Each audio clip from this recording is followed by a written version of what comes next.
Last night the Washington Post reported that the infamous Russia dossier was partly funded by the Clinton campaign and the Democratic National Committee. The dossier's inflammatory and unsubstantiated claims about Donald Trump provided the framework for mainstream media treatment of the president for much of the last year and fueled multiple investigations. Here are 10 things to keep in mind about the dossier. 1. Russian officials were sources of key claims in dossier were in the midst of media frenzy over Russian disinformation campaigns, particularly as they apply to the 2016 election. It is worth noting that the sources of the Russia-Trump dossier were senior Russian officials. Source A, to use the careful nomenclature of his dossier, was a senior Russian foreign ministry figure. Source B was a former top-level intelligence officer still active in the Kremlin. 2. No, the Russian dossier was not initially funded by Republicans. When the news broke that the Clinton campaign and the DNC were admitting partial responsibility for the Russia dossier, journalists acted like they'd presented it as a Clinton campaign operation all along. They also claimed it was initially funded by a Republican. Incorrect. And Tapper took the tweet down when the error was pointed out. There is no evidence that a Republican donor or Republican campaign was ever involved with the Russian dossier.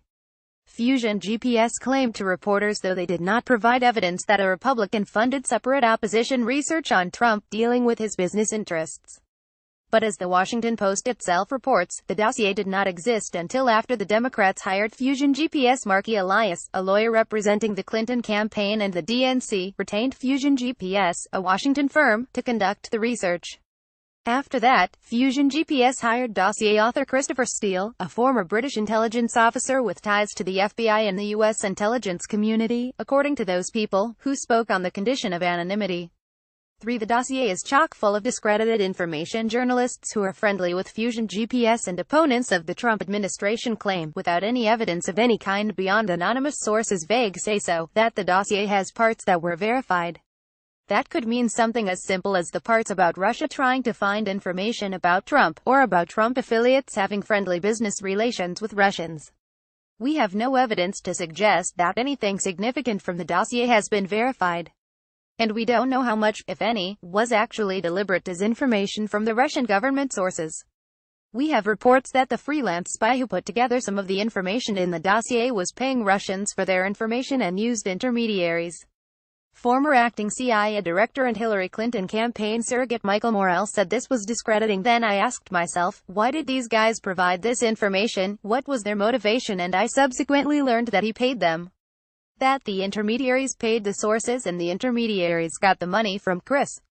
And that kind of worries me a little bit, because if you're paying somebody, particularly former Russian Federal Security Service officers, they are going to tell you truth and innuendo and rumor, and they're going to call you up and say, hey, let's have another meeting, I have more information for you, because they want to get paid some more, Morell said. Far from being verified, the dossier is better described as demonstrably false. That includes getting basic facts about Russia wrong, making claims, such as the claim that Trump lawyer Michael Cohen met with Federation Council Foreign Affairs head Konstantin Kosachev in Prague, that are verifiably wrong, making cartoonishly outlandish claims about finances, and various other problems. 4. The dossier was used as a basis for wiretaps on American citizens. In March, Washington Post used anonymous sources to report the FBI obtained a secret court order last summer to spy on U.S. citizen Carter Page, an unpaid and informal advisor to the Donald Trump campaign, as part of an investigation into links between Russia and the Trump campaign. CNN used anonymous sources to report that the infamous Golden Showers dossier was used as part of the justification to win approval to monitor the Trump associate, a Clinton campaign opposition research operation using information or disinformation from top Russian intelligence officials was used by the FBI, these sources say, to enable spying on an opposing political party's campaign. 5. The FBI also paid for the dossier. Last week, Donald Trump tweeted Fusion GPS was working on behalf of Russians while working on the dossier, but they claim, without providing evidence, that they kept their other Russia work separate from their Trump-Russia dossier work. Democrats released their involvement to friendly journalists at the Washington Post last night. When Trump asked about the FBI, many political journalists feigned shock and outrage that he would make such a claim.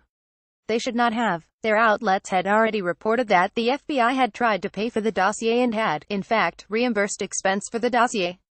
We do not know if those expenses include the payments to the Russian officials for salacious stories on Republican nominee for President Trump.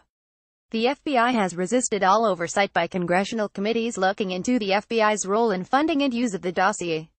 Perhaps the agency is worried it will be revealed that a FISA court judge was misled about the provenance of the dossier. Perhaps the agency is worried about light shining on its use of the Clinton campaign operation to spy on Trump affiliates. Speaker of the House Paul Ryan is backing House Intelligence Committee efforts to learn more about FBI's handling of the dossier.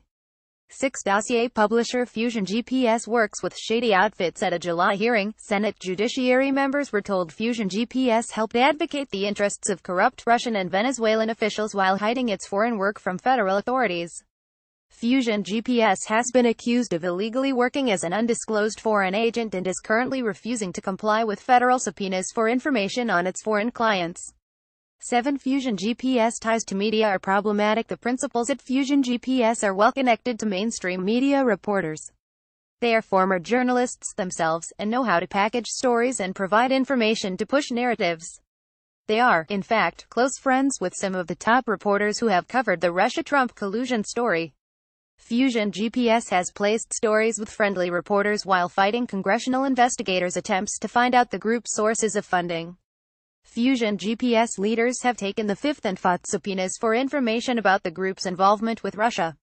Their close friendships with key reporters on these stories have paid huge dividends for the firm, although these friendships and cooperative relationships have not served the public well. Fusion GPS was responsible for the dossier, but the group's larger narrative push to reporters is even more influential, and a difficult story to unpack due to defensiveness, embarrassment, and outright media complicity. Aide Jim Comey personally briefed Trump on the dossier, shortly before CNN reported it. As confirmed by The Washington Post, the Russia-Trump collusion narrative was a Clinton campaign political operation. The dossier itself was shopped around by Fusion GPS a year ago to The New York Times, The Washington Post, Yahoo News, The New Yorker, and CNN, according to lawyers for the XP who worked on the dossier. The dossier was so unverifiable that the only reporter to bite was for Mother Jones. What really got the ball rolling on last year's Russia-Trump conspiracy theory, then, was not the dossier itself but the briefing of it by Obama intelligence chiefs to President-elect Trump in January. Former FBI head Jim Comey admitted under oath that former Director of National Intelligence James Clapper asked him to personally brief President Trump about this dossier. The fact of that meeting was quickly leaked to CNN. Given the dossier's many problems, was the entire purpose of the meeting to produce the leak that the meeting happened? No one was biting on the dossier and it needed legitimization by opponents of Trump. If the dossier was so shoddy that it was debunked in hours after BuzzFeed posted it in all its salacious glory, why brief the president and president-elect on it, much less leak it? What was the real purpose of that meeting, and that leak to CNN? 9 Mueller investigation spurred by dossier and illegal leaks from intelligence operatives about Trump. We know from previous reporting that the dossier of Russia supplied information or disinformation was used by the FBI to secure a warrant to spy on an American citizen advising an opposing political party's presidential campaign. We know that this dossier was funded at least in part by the Clinton campaign, the Democratic National Committee, and the FBI. The firm that produced the report was itself funded by Russians. We know that Comey briefed Trump on the dossier, and that this meeting was leaked almost immediately to CNN.